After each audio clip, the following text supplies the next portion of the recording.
करब रहब मोर मनमा। दौरा उठाओ चलो अब छठ घाट, मैया लूटे दिन दुलार हो। कर जोरी बिनती करे छे हे मैया, राखब सिनुर के संभार हो।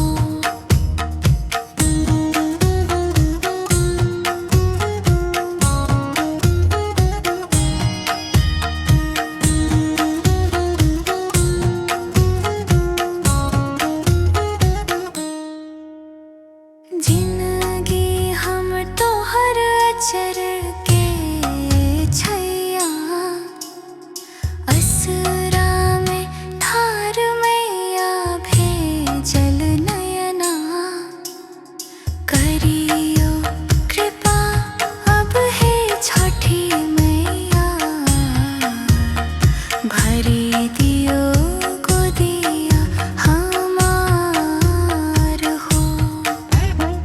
कर जोरी बिनती करे छे हे मैया, राखब सिनुर के संभार हो।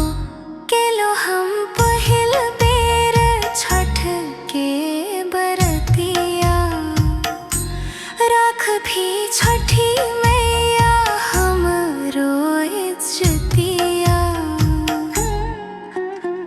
पूजा के विधि नाही जानी ना बेकनमा, नया नया बरत इन तोहार हो।